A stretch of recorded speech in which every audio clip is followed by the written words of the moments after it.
Hi guys, welcome back to Unfiltered. If you've been here a while, you already know this space where we talk about the things people feel deeply but don't always say out loud. And if you're new here, I'm really glad you're listening. Welcome. Today's episode is a little different.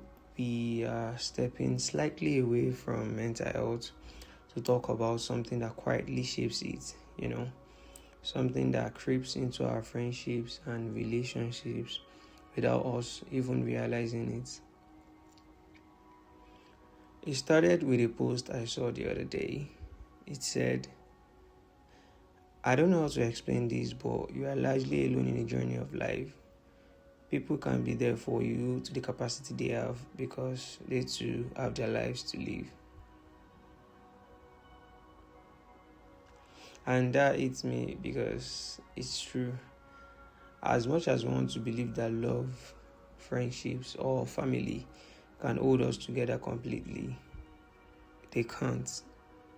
Not entirely, anyways. Everyone is fighting their own battles, carrying their own weights, and sometimes all they can give is what they have left. And that's what got me thinking about this: losing yourself in love. We don't talk about this enough, that before we love someone else, we need to be whole, or at least aware of who we are outside that love. Because when you enter a relationship as half a person, you start expecting the other person to be your missing half. And the truth is, no one was built to complete you. People were built to add to you, to brighten an already lit lamp, not to be your only source of light. Of course, there's a kind of emotional dependence that is natural in relationships, where your partner's mood affects yours, where their presence brings peace. That's okay, that's connection.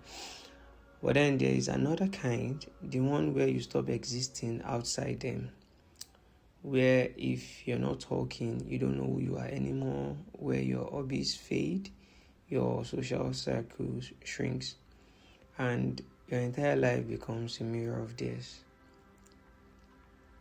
That's not love, that's self-erasure dressed as devotion. It usually starts well, really. You meet someone and the connection feels electric. You want to spend every waking moment with them. You say things like, I can't imagine life without you. And for a while, it feels beautiful. But then slowly you start dimming. Not because they told you to, but because you forgot what your own light looked like.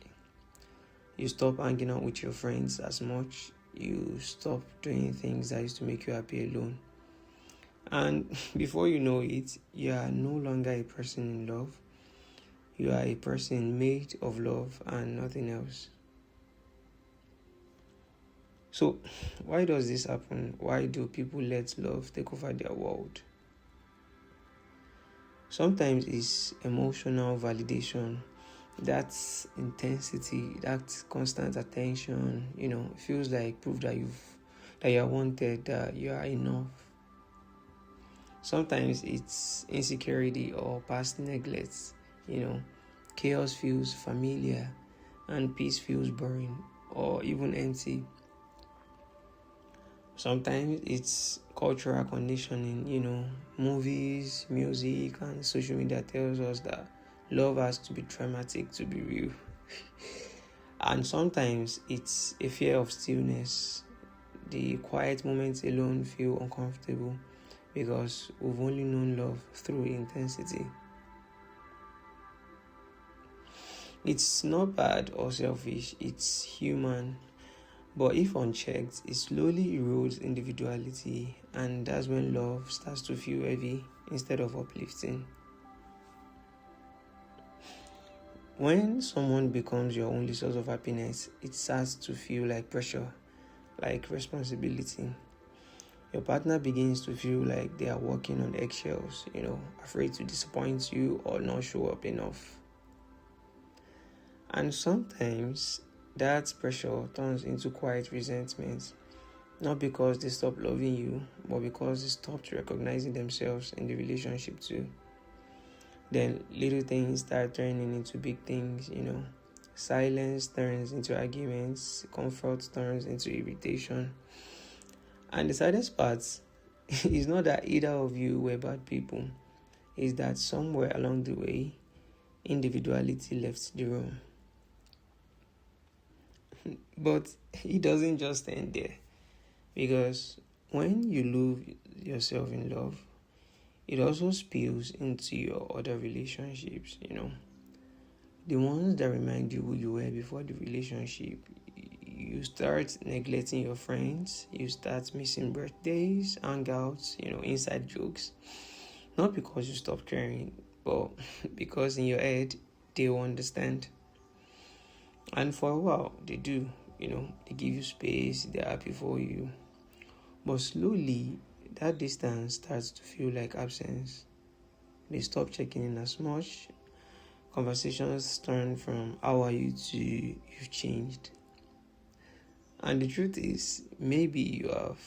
Because when the relationship becomes your world, everything else starts orbiting around it. And when it ends, or even when it's just struggling, you suddenly realize how small your world has become.